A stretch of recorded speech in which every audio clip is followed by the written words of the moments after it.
necessitados, Senhor, ó Pai, de uma providência do céu, que o Senhor possa abençoar, que nunca venha faltar o pão sobre a mesa dos teus filhos, que os teus filhos possam ter para doar, Senhor, para aqueles que não têm, e em abundância, Pai, nós oramos e abençoamos os ofertantes e dizimistas da tua casa, no nome santo e poderoso de Jesus. Eis aqui, Senhor, a vida da tua serva, a vida da tua filha, Senhor, que está neste momento, ó Deus, ó Pai, se preparando para ser utilizada com as tuas mãos. Deus, como ministro da tua palavra, eu coloco nas tuas mãos a vida da tua serva e entrego ela diante da tua igreja e diante do teu altar. Ó Deus, usa ela nessa noite para falar aos nossos corações, não aquilo que nós queremos ouvir, porque isso é muito fácil, Senhor, mas fale com ela, Senhor, aquilo que nós precisamos ouvir para que possamos trazer para a prática das nossas vidas, e por meio disso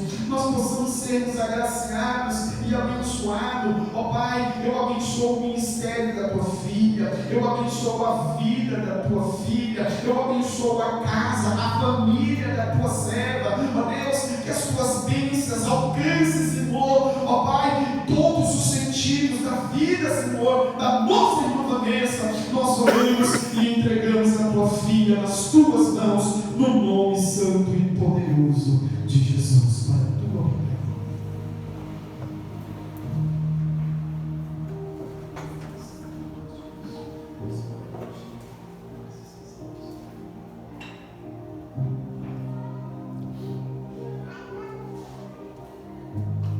Quem sabe a igreja maravilhosa do Senhor. Amém. Muito grata ao nosso Deus por essa oportunidade que Ele me dá, né? De estar falando na palavra dEle, falando do amor dEle e por tudo que Ele tem feito em nossas vidas. Eu sou muito grata. Gostaria de estar lendo aqui com os irmãos em Colossenses 1:2 e a partir do 20.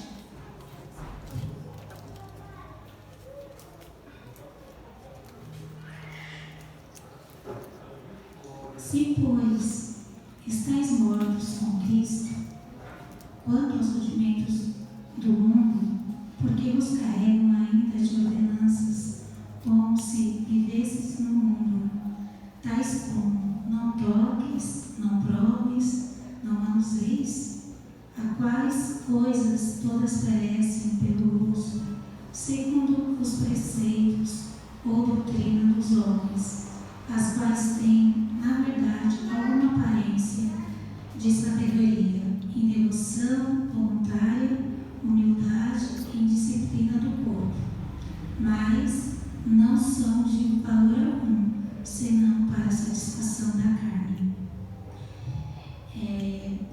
Essa passagem fala de Colossenses, né? Nós estamos aprendendo o livro todo, e esse início de Colossenses 3, ele começa em Colossenses 2, e aqui fala, né? Em nossas vidas, Cristo é o suficiente, em tudo em nossas vidas. E eu coloquei o termo, né, o Senhor, o Espírito Santo, pois meu coração, morrer ou viver, qual é a nossa escolha?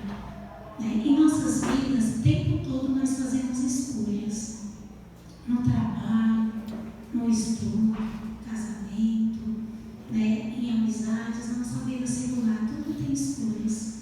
E aqui ele começa falando: se vós já estáis mortos em Cristo, ao surgimento do mundo, o que Paulo quis dizer, com relação a isso? Porque ele estava num grande desafio, Paulo. Ele estava pregando numa igreja grega, na Ásia Menor, com influência romana. Então era muito difícil para Paulo estar passando toda essa mensagem, porque eles tinham uma cultura, tinham um conhecimento totalmente diferente.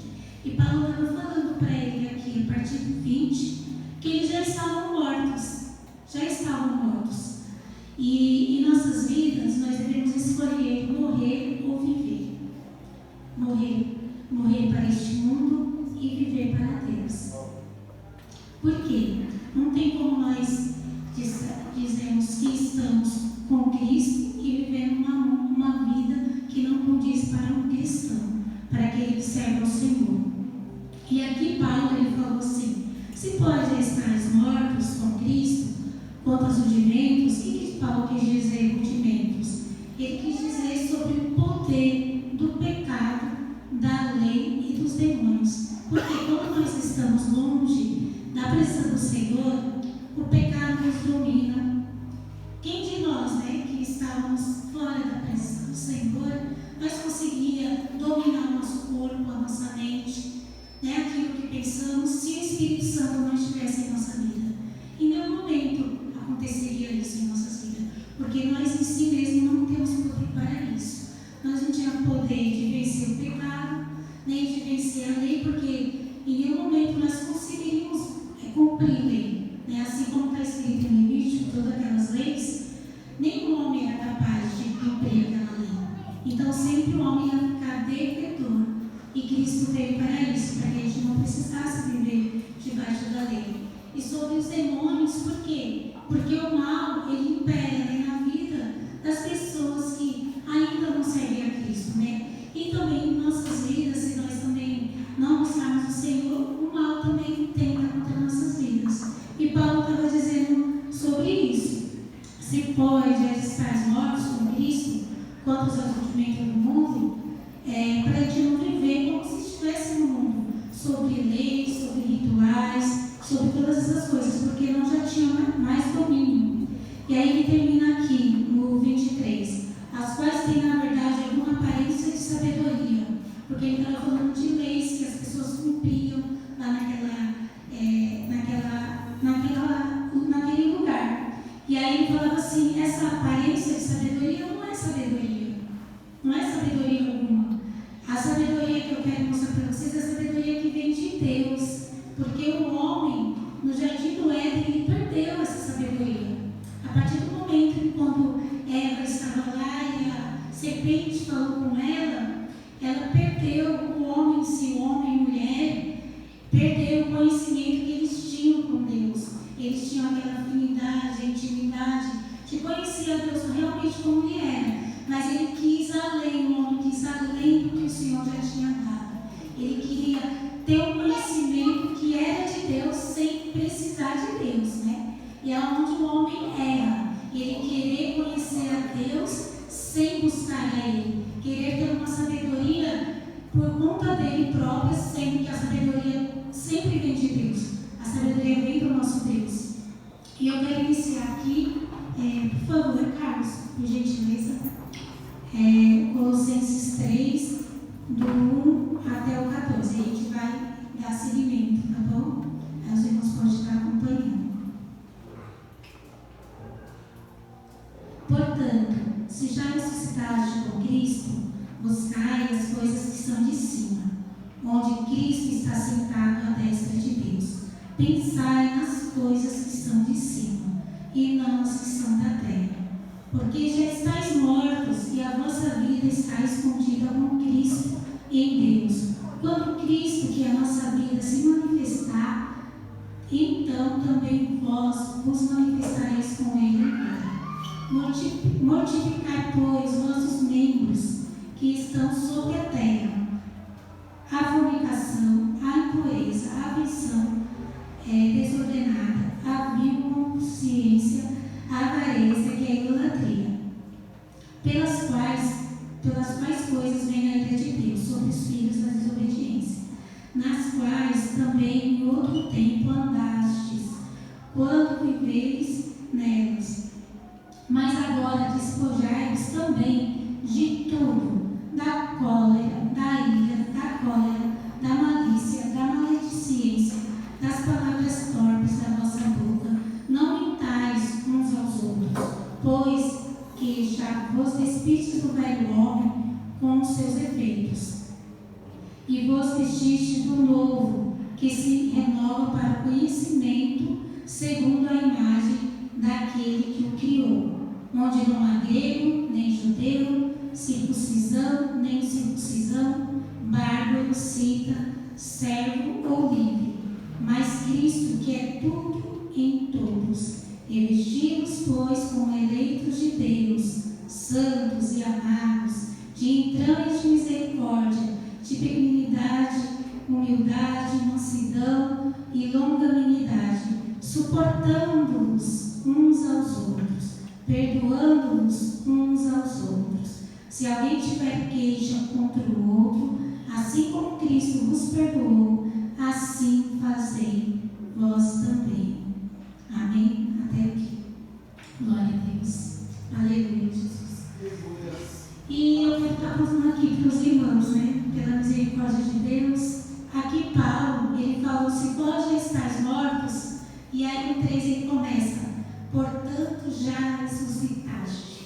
Ele falou de morte e ele falou de ressurreição, de vida. Porque com Cristo, quando nós viemos para o Senhor, nós ressuscitamos.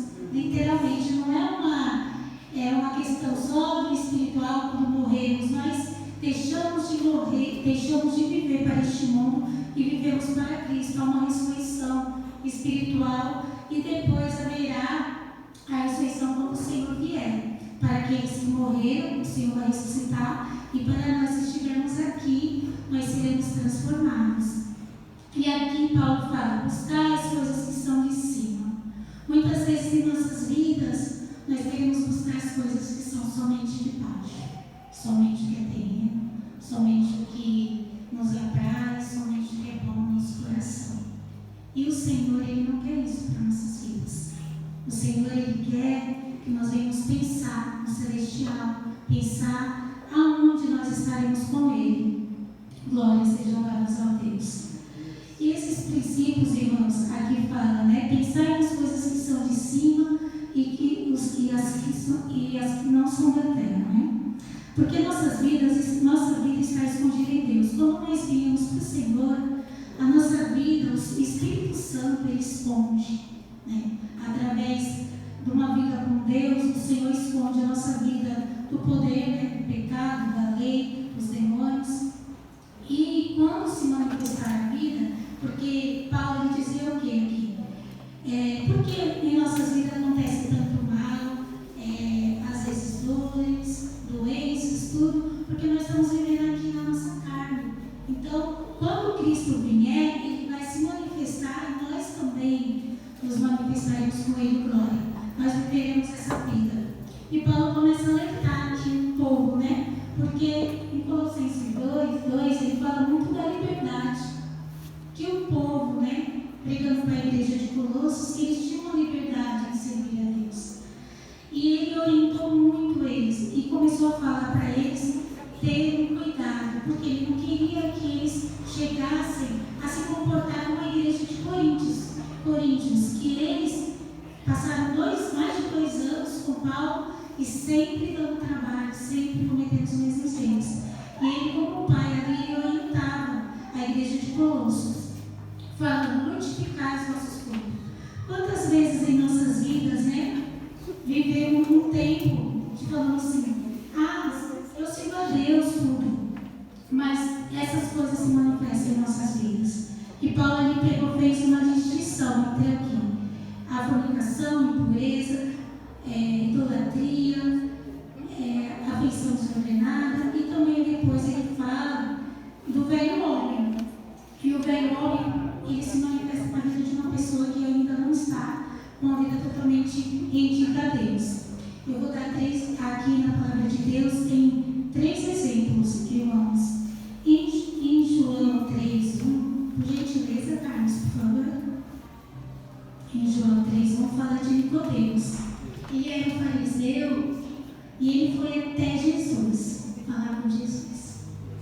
Ele tinha um desejo muito grande de conhecer aquele homem que falava aquelas mensagens, que falavam um jeito diferente, o qual ele nunca ouviu. Os milagres que Jesus fazia, Jesus é diferente. E ele teve curiosidade de saber o que é conhecer Jesus. Eu preciso falar com ele. Nem que seja de noite, eu vou lá, sem ninguém ver, mas eu vou lá. Porque era fariseu, né? Era um fariseu, um dos principais. E ele foi lá falar com Jesus. porque algo despertou nele, algo novo, de conhecer o Mestre. E ele falou assim: Senhor, eu vou ler aqui para os irmãos. Havia entre os fariseus um homem chamado Nicodemos, um dos principais dos judeus. Este de noite foi até Jesus e disse: Rabi, sabemos que o Senhor é mestre, vindo da parte de Deus. Porque ninguém pode fazer estes milagres que o Senhor faz se Deus não estiver com ele. Amém? Ele despertou essa curiosidade de conhecer o Senhor como realmente ele era. Ele começou a falar com Jesus, e Jesus falou assim: na verdade, digo, se o homem não nascer de novo, ele não pode conhecer o reino de Deus. E aí ele falou: mas Senhor, como eu posso, sendo velho, nascer de novo? E Jesus explicou para ele que ele precisava nascer de novo. E o homem, sim, ele precisa de nascer de novo. Ele precisa se despojar do velho homem que está aqui, que Paulo está falando, que vive na fornicação, na impureza, na pensão desnornada, no vil desejo, em avareza, em idolatria. E essas coisas vêm da ira de Deus, Deus não se agrada. E aí ele fala: se despojai, tire isso do meio de vocês, a ira, a cólera, a maledicência, palavras torpes. Então o Senhor quer uma santificação, o Senhor quer mudança em nossas vidas. Muitas vezes nós falamos que servimos ao Senhor, mas falta. Isso que falta, o Senhor quer preencher, o Senhor quer completar em nossas vidas. E aí ele fala aqui: se vestidos do novo, para um novo conhecimento, segundo a imagem daquele que o criou. Um também que teve uma curiosidade muito grande foi Zaqueu. Por favor, Carlos, por gentileza, Lucas 19, do 1 ao 10. Entrando em Jericó, Jesus atravessava a cidade. Eis que um homem rico chamado Zaqueu, chefe dos publicanos, procurava ver quem era Jesus, mas não podia por causa da multidão, por ser ele de pequena estatura. Então, correndo adiante, subiu um sicomoro, a fim de ver Jesus, porque ele havia de passar por ali. Quando Jesus chegou àquele lugar, olhando para cima, disse: Zaqueu, desce depressa, porque hoje preciso ficar na sua casa. Zaqueu desceu depressa e recebeu com alegria.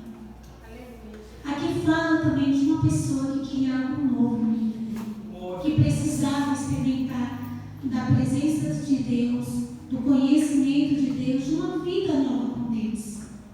E ele, mesmo sendo pequeno, ele foi lá, com toda a dificuldade. Ele falou: não, eu sei que eu sou chefe publicano, eu sei que eu sou cheio de pecado, eu sei que eu cobro impostos exagerados das pessoas 4 vezes mais do que aquilo que eles me devem, mas eu preciso conhecer Jesus. Essa riqueza, tudo que eu faço não vale a pena. Não vale a pena se eu não conhecesse Jesus. Se eu não continuar vivendo essa vida, porque eu me sinto morto e eu preciso de vida. E ali ele conheceu que Jesus poderia dar esse algo novo para ele. Ele reconheceu que Jesus poderia mudar a vida dele, porque ele estava morto no pecado dele, ele estava morto na carne dele e ele não queria mais isso para a vida dele. E ele recebeu Jesus com alegria, recebeu Jesus gostoso e falou assim, e mudou. Quando Jesus entrou na casa dele, ele já tinha um pensamento novo de receber Jesus, ele já tinha recebido Jesus no coração dele, ele só precisava vê-lo e conversar com ele. E Jesus transformou a vida de Zaqueu. E também Simão Pedro, Simão, em Lucas 7, 36 a 50, fala também de Simão, que ele recebeu Jesus na casa dele. Ele recebeu Jesus na casa dele, mas de uma forma diferente. Um dos fariseus convidou Jesus para jantar com ele. Jesus, entrando na casa do fariseu, tomou lugar à mesa.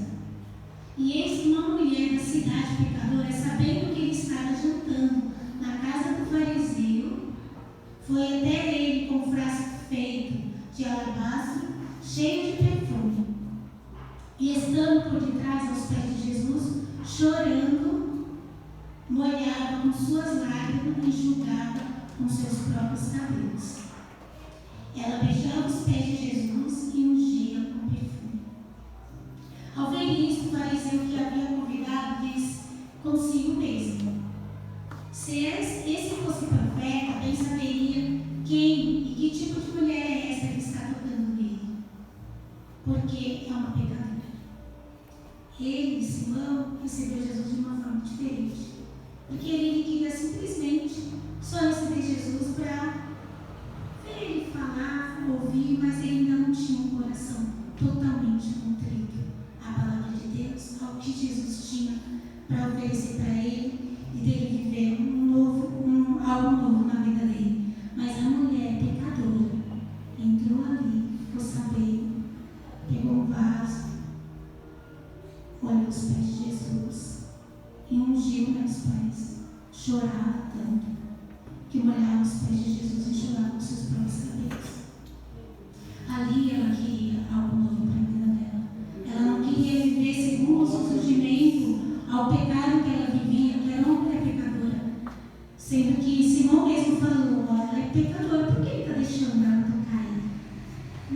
Ele não poderia, se ele é santo, se ele é mestre, se ele se diz o Filho de Deus, por que ele permite isso?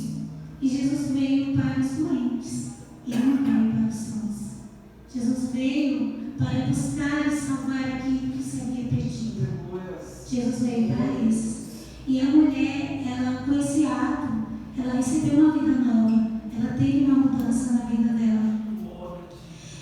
E assim, irmãos, eu quero também estar passando aqui para os irmãos que o Espírito Santo pôs em meu coração sobre Mateus, os odres velhos, Mateus 9:17.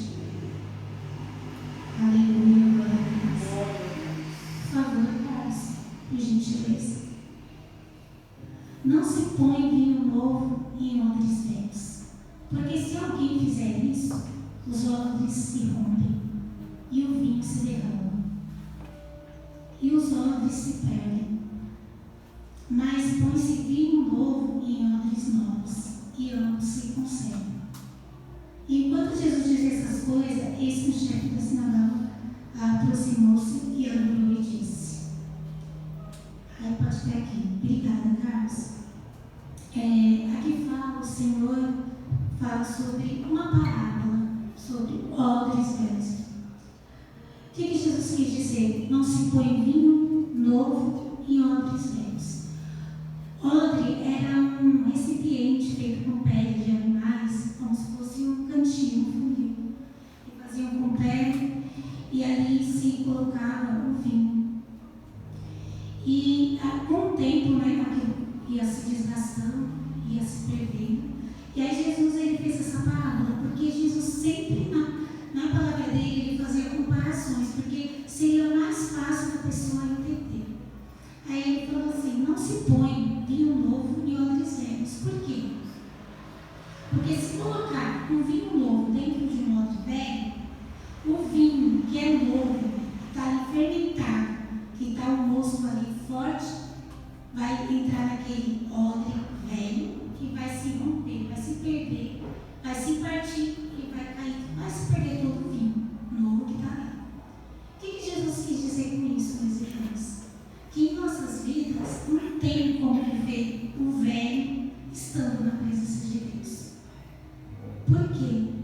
Jesus fala, a palavra de Deus fala em 2 Coríntios 5:17, que aqueles que estão em Cristo, nova criatura, as coisas velhas se passaram e tudo se fez novo.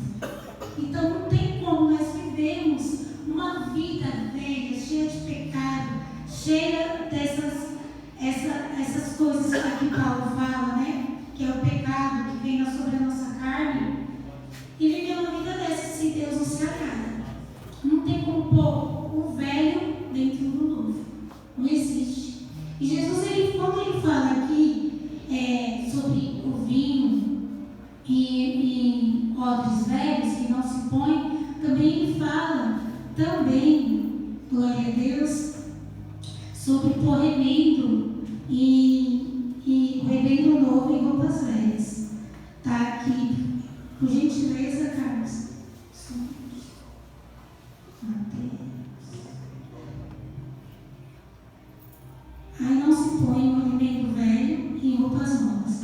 E aí queremos dizer, aqui Jesus também falou, que não tem como pegar uma roupa velha e você pegar um alimento novo e colocar nela, porque com o tempo essa roupa vai se partir e vai se soltar totalmente. Então o que Jesus falou? Porque Jesus ele veio não para abolir o judaísmo, não para modificar nada. Jesus não queria isso, porque ele foi o único que cumpriu a lei. Ele foi o único que mudou todas as coisas por amor a nós. Foi o único que pegou e naquela cruz levou sobre si todos os nossos pecados, para que nós vivêssemos uma vida nova, para que nós vivêssemos o novo de Deus. Porque o Senhor não quer que vivemos o velho, o pecado, tudo que nos aflige e sobre nossas vidas. O Senhor ele quer mudança em nossas vidas. E quando o Senhor fala que não se põe vinho novo em odres velhos, e remendo novo e uma roupa velha, não porque ele queria, agora eu vou dar tudo aqui, eu vim, não existe mais lei, não existe mais nada. Não, ele não quis isso. Ele quis cumprir toda a lei para mostrar que ele seria o único que cumpriria, que nós jamais conseguiríamos cumprir essa lei. E também para mostrar que a gente só conseguiria servir a Deus, obedecer a Deus e viver uma vida nova através de nós entregarmos a vida para Jesus. Só viveríamos isso se nós tivéssemos esse contato novamente com Deus, que foi rompido no Éden. E queremos dizer também, irmãos, que o judaísmo, lá no começo, era cheio de rituais, ia lá, né, sacrificava um animal, em favor, né, dos pecados, mas é que com o tempo não estava adiantando mais. Né? Os fariseus, tudo faziam seus rituais, seus jejuns, suas cerimônias, e para o evangelho que nós estamos vivendo hoje, não cabe isso. Nós viver o velho estando na presença de Deus, vivendo o pecado estando na presença de Deus, vivendo, né, a ira, vivendo a maledicência, vivendo a cólera, vivendo e falar mal dos nossos irmãos, de fofoca, e viver, né, com palavras torpes, com uma avareza, com todas essas coisas que desagradam a Deus. E o Senhor não quer isso para nossas vidas.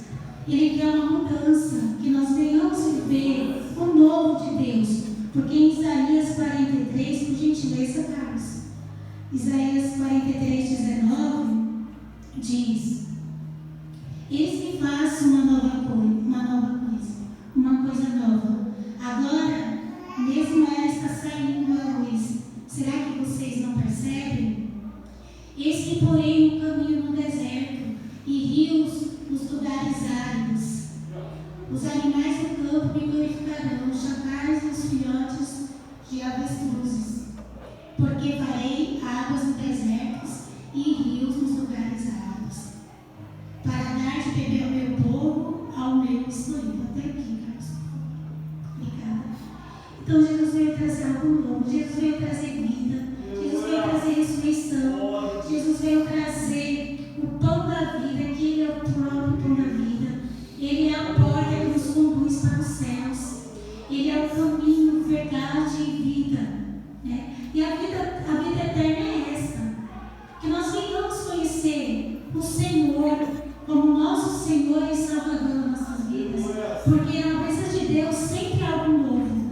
Em nossas vidas, eu me lembro quando eu era menina, eu queria viver algo novo de Deus, ainda criança e adolescente. E o Senhor ouviu o desejo do meu coração. Mesmo ainda não experimentando muito dessas coisas, mas eu não era perfeita, eu já vi o pecado na minha vida. E o Senhor me trouxe para a presença dEle. E a melhor coisa que aconteceu na minha vida, o melhor presente que eu recebi foi ter conhecido Jesus. E ter morrido para os rudimentos deste mundo, para ter morrido para o poder do pecado, o poder da lei, o poder de demônios que também me escravizava, né, que me atormentava, pensamentos e coisas que não agradavam a Deus. E depois, quando vim para Jesus, que eu sinto essa presença de Deus, que nós sentimos